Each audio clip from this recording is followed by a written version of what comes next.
Hello everyone. आज का topic है सिंगलटन क्लास। तो आज हम लोग समझेंगे कि सिंगलटन क्लास क्यों यूज करते हैं। सबसे पहले सिंगलटन क्लास होता क्या है और सिंगलटन क्लास को हम लोग यूज क्यों करते हैं। ठीक है। तो अभी क्या है, एक नॉर्मल सिनेरियो लेते हैं। एक क्लास है जिसका हम लोग मल्टीपल ऑब्जेक्ट क्रिएट कर सकते हैं। ठीक है।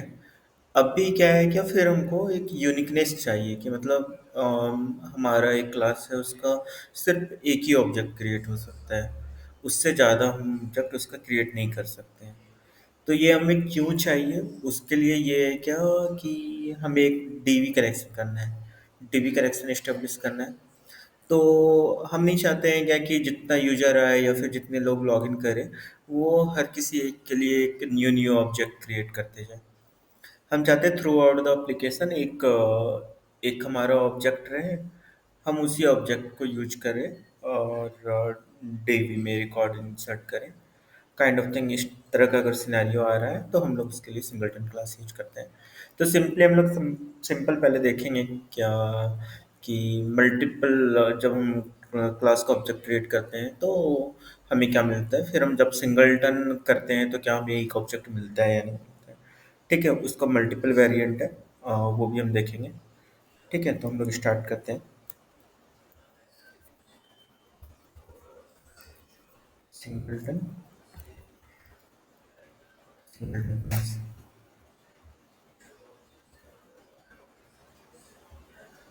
क्या है?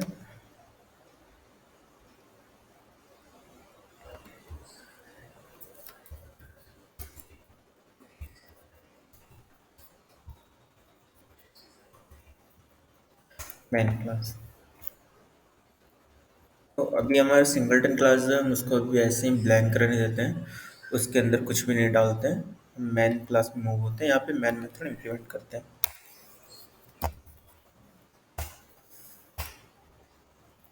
ठीक है।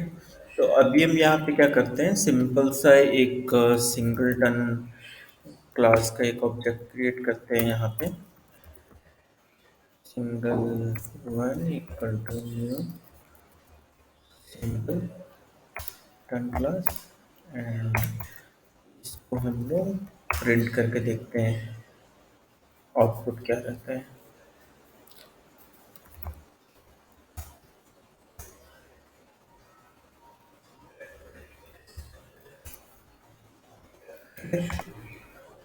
तो स्टार्ट करते हैं। तो अभी हम यहाँ पे देख रहे हैं कि एक सिंगलटन क्लास है, उसका एक आईडी हमको यहाँ पे प्रिंट हुआ हुआ दिख रहा है जो कि हैश का है। ठीक है। तो अभी क्या है कि हम डायरेक्ट इस क्लास का न्यू और कंस्ट्रक्टर यूज करके हम इस क्लास का ऑब्जेक्ट को क्रिएट कर पा रहे हैं। तो अभी हम क्या करेंगे, क्योंकि कोई भी आउटसाइड जो है वो इस क्लास का ऑब्जेक्ट क्रिएट नहीं कर सकता है ना। हम एक मेथड क्रिएट कर देंगे यहाँ पे, वो मेथड हमारा क्या करेगा, इस क्लास का ऑब्जेक्ट रिटर्न करेगा। तो हमारा क्या हो जाएगा, ये क्लास एक तरह से सिंगलटन हो जाएगा। ठीक है। तो उसके लिए हम क्या करते हैं कि इसके कंस्ट्रक्टर को हम प्राइवेट कर देते हैं। तो अभी जैसे ही इसके कंस्ट्रक्टर कंस्ट्रक्टर को हम प्राइवेट करेंगे तो हम देखेंगे कि मेन क्लास में हमारा एरर आ गया। ठीक है। ये क्या कह रहा है, change visibility of singleton class to package. ठीक है। तो जो इसका यहाँ पे सिंगलटन क्लास है वो उसको अब कंस्ट्रक्टर यहाँ पे मिल नहीं रहा है, जिसकी वजह से ये हमको इशू दे रहा है यहाँ पे कि हम ऐसे करके ऑब्जेक्ट क्रिएट नहीं कर सकते हैं इसका। तो हम उसके लिए यहाँ पे क्या करने जा रहे हैं, हम लोग यहाँ पे हम लोग एक पब्लिक और स्टैटिक सिंगलटन सिंगल नाम का एक ये क्रिएट कर लेते हैं। ठीक है। स्टैटिक इसलिए क्योंकि हम लोग यहाँ पे स्टैटिक मेथड यूज करने जा रहे हैं। ठीक है। तो सिर्फ सेम मेथड ही जो है हमारा उस क्लास को और उस उस उस क्लास के मेथड को हम लोग बाहर से कॉल कर लेंगे बिना उस क्लास के ऑब्जेक्ट को क्रिएट किए हुए। ठीक है। पब्लिक स्टैटिक, और ये रिटर्न क्या करेगा? ये सिंगलटन क्लास का ऑब्जेक्ट रिटर्न करेगा कि सिंगलटन क्लास। ठीक है।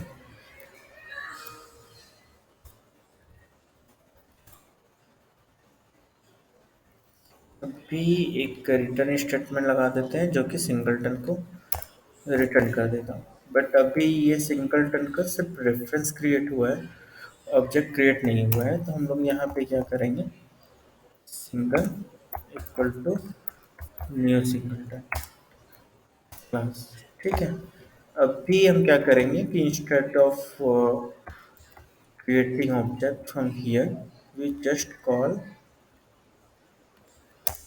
वो मेथड को हम लोग डायरेक्ट कॉल कर लेंगे यहाँ से, डॉट गेट सिंगलटन। ठीक है। तो अभी क्या है कि हम लोग आउटसाइड ऑफ सिंगलटन क्लास हम लोग अभी ऑब्जेक्ट क्रिएट नहीं कर सकते। फाइन। अभी क्या है कि जो भी आएगा वो उस मेथड के अंदर जाएगा, इस मेथड के अंदर आके यहाँ से एक ऑब्जेक्ट क्रिएट करके वो चला जाएगा। लेकिन अभी क्या है कि ये सिंगलटन जो है हमारा एक ऑब्जेक्ट क्रिएट हो गया है यहाँ पे, बट सेकेंड टाइम कोई अगर कॉल करेगा तो वो हमारा फिर से एक ऑब्जेक्ट क्रिएट करके उसको रिटर्न कर देगा। तो उस चीज़ को रोकने के लिए हम क्या कर देंगे, एक चेक लगा देंगे यहाँ पे। ठीक है। नॉट इक्वल टू नल का, अगर वो नल नहीं है, सॉरी, इक्वल टू नल का, कि अगर नल है तो हमें एक ऑब्जेक्ट क्रिएट करो और उसको रिटर्न कर दो। ठीक है। तो अब यहाँ चलते हैं, रन करते हैं इसको। एक ऑब्जेक्ट क्रिएट होकर चले गया, सही है। अभी एक दूसरा ऑब्जेक्ट क्रिएट करके देखते हैं।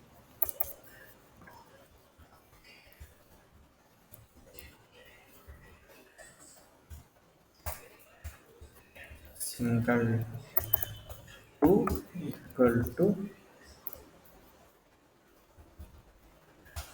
Singleton class dot get singleton class. ठीक है। अभी इसको भी सीस आउट करके देख लेते हैं, हमारा सिंगल ऑब्जेक्ट क्रिएट हो रहा है या नहीं, पता चल जाएगा। तो हम रन करते हैं इसको, यहाँ जाते हैं, यहाँ देखते हैं हमें क्या मिल रहा है। दो अलग अलग ऑब्जेक्ट मिल रहा है, सॉरी, दो सेम ऑब्जेक्ट मिल रहा है ना। अगर हम इस चीज़ को यहाँ जाके अगर इसका नल चेक हटा देते हैं तो हमें यहाँ पे दो डिफरेंट ऑब्जेक्ट मिलेगा। करेक्ट। तो इसका मतलब क्या हो रहा है कि जब हम सेकेंड टाइम सिंगलटन क्लास को कॉल कर रहे हैं तो हमारा एक जो है ये क्या करेगा, नल चेक करेगा। अगर नल चेक में इसको मिलता है कि ऑब्जेक्ट ऑलरेडी क्रिएटेड है तो वो सिंगलटन ऑब्जेक्ट क्रिएट करके हमें रिटर्न कर देगा। ठीक है। अभी तक तो यहाँ तक हमें कोई दिक्कत नहीं था, हम लोग यहाँ तक ऑब्जेक्ट क्रिएट किए, रिटर्न कर दिए। अब एक केस हमारे पास ऐसा आ रहा है क्या कि सपोज हमारे पास मल्टीपल थ्रेड है। ठीक है। मल्टीपल थ्रेड जो है वो क्या कर रहा है, जा रहा है एक टाइम पे जा रहा है और ऑब्जेक्ट क्रिएट करने का ट्राई कर रहा है। तो उस केस में क्या होगा, दो थ्रेड सपोज सेम टाइम पे यहाँ पे सिंगलटन क्लास को कॉल कर लिया, और उस केस में क्या है कि दोनों यहाँ पे लाइन नंबर 15 पे पहुंच गया और न्यू ऑब्जेक्ट क्रिएट करके वो आ गया, तो हमें दो डिफरेंट मतलब ऑब्जेक्ट मिल सकता है। एक चांस है कि मतलब अगर दोनों आता है सेम टाइम पे तो हमें मिल सकता है। तो हम लोग एक बार थ्रेड बेस पे भी देख लेते हैं और उसका आउटपुट भी देखते हैं कि क्या होता है। ठीक है। तो इसके लिए हम लोग क्या करते हैं, इम्प्लीमेंट यहाँ पे रनेबल के थ्रू कर रहे हैं, रनेबल इंटरफेस के थ्रू। अभी ये कह रहा है कि रन मेथड को, अनइम्प्लीमेंटेड मेथड जो है हमारा रन, उसको यहाँ पे इम्प्लीमेंट कर दो। ठीक है। तो अभी हम यहाँ पे क्या करेंगे, रन मेथड को कॉल करते हैं, thread thread equal to new thread, और इसको हम दे देते हैं मैन क्लास। ये मैन क्लास का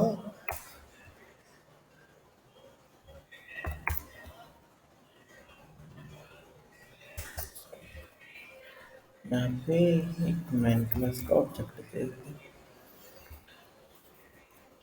हैं। तो फिर यहाँ पे हम थ्रेड डॉट जाके रन करते हैं, तो हमारा ये रन मेथड एग्जीक्यूट करने लगेगा।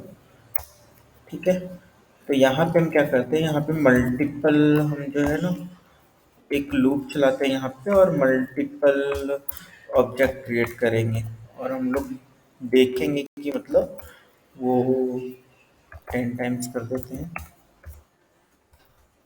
कि वो सेम ऑब्जेक्ट क्रिएट करके रिटर्न कर रहा है, या हर बार मुझे डिफरेंट डिफरेंट ऑब्जेक्ट मिल रहे हैं। फाइन, तो हम यहाँ पे क्या करेंगे, एक इस वाले लाइन को कॉपी कर लेते हैं, डायरेक्ट यहाँ पे डाल देते हैं, और इसको रन करके देख लेते हैं। होना क्या चाहिए, सिंगल ऑब्जेक्ट मिलना चाहिए, बट देखते हैं इस केस में क्या ये सिंगल ऑब्जेक्ट रिटर्न करता है या फिर डिफरेंट ऑब्जेक्ट। तो इस वाले केस में तो वो सिंगल ऑब्जेक्ट रिटर्न कर दिया। एक सेकेंड, शायद इसकी वजह से इसको, या फिर इसको रहने देते हैं, सबसे पहले ले जाते हैं थ्रेड को ऊपर। ठीक है, तो अभी थ्रेड वाला कॉन्सेप्ट पहले रन करेगा, तो वो वर्क करना चाहिए। नहीं किया, मल्टीपल टाइम ट्राई करते हैं, अब भी नहीं किया।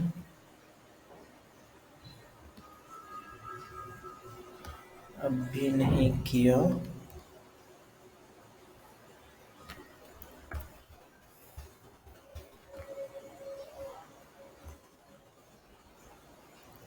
हमें एक सिंगलटन ऑब्जेक्ट ही मिल रहा है बार बार, बट ऐसा होता नहीं है।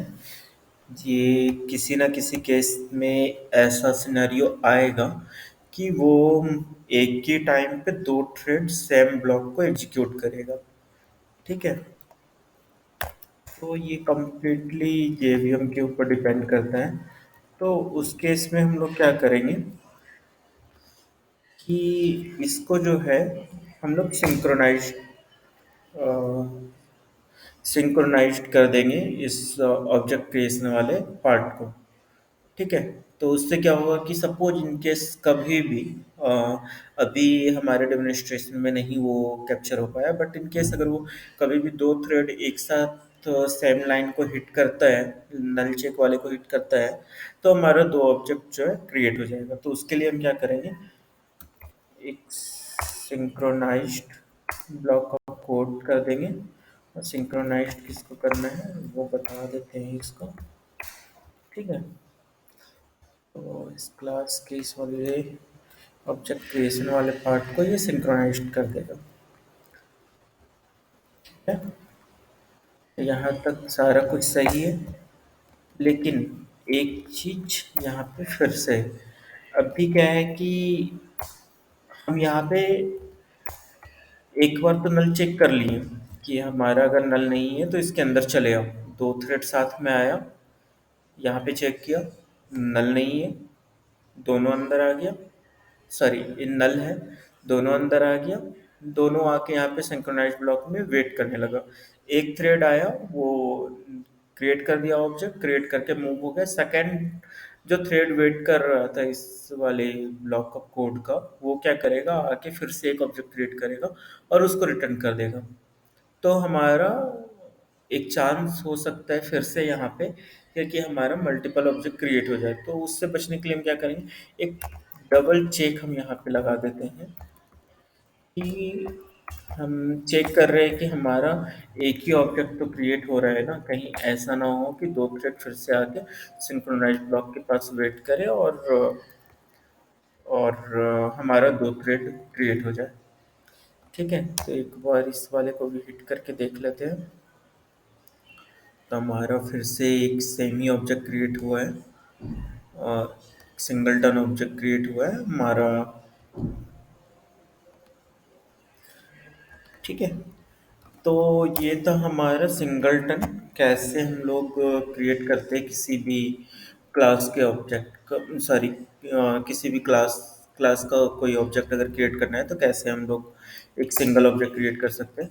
एक चीज़ यहाँ पे और ये हो सकता है कि रिफ्लेक्शन के थ्रू हम लोग एक ऑब्जेक्ट, मतलब मल्टीपल ऑब्जेक्ट क्रिएट कर सकते हैं। तो एक्चुअल में होता क्या है कि हमारा जो भी ऑब्जेक्ट क्रिएट हो रहा है वो हमारा टेम्प मेमोरी मेमोरी में, मतलब कैसे कैसे एक तरह से कह सकते हैं, कैश मेमोरी में जाके वो ऑब्जेक्ट को क्रिएट करता है। ठीक है, तो हमारे मेन मेमोरी में उसका रिफ्लेक्ट अभी तक नहीं हुआ है, जिसकी वजह से हम जो है उसका दूसरा ऑब्जेक्ट भी क्रिएट कर सकते हैं।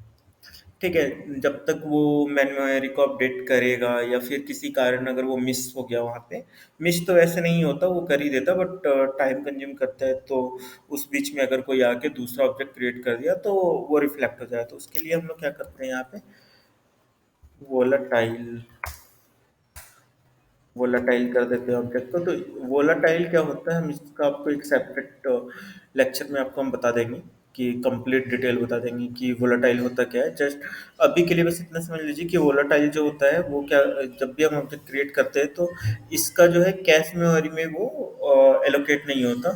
हमारा जितना भी रीड और राइट ऑपरेशन होगा वो सिर्फ डायरेक्ट हमारे मेन मेमोरी से होगा। इसका कोई भी कैश मेमोरी में मेमोरी एलोकेशन नहीं होगा, ना ही उसका डेटा वहाँ पे पड़ा हुआ होगा। तो ये एक तरह से रिफ्लेक्शन के थ्रू अगर हम बात करें कि मतलब ऑब्जेक्ट क्रिएट कर पाएंगे या नहीं, तो उस केस से भी इसको रोक देगा। ठीक है, तो अभी के लिए इस वीडियो में इतना ही। आगे आप लोग पिन कमेंट में करके बता सकते हैं कि नेक्स्ट टॉपिक आपको कौन सा चाहिए, और अपना फीडबैक ज़रूर शेयर कीजिएगा। और ठीक है, मिलते हैं नेक्स्ट वीडियो में, तब तक के लिए बाय बाय।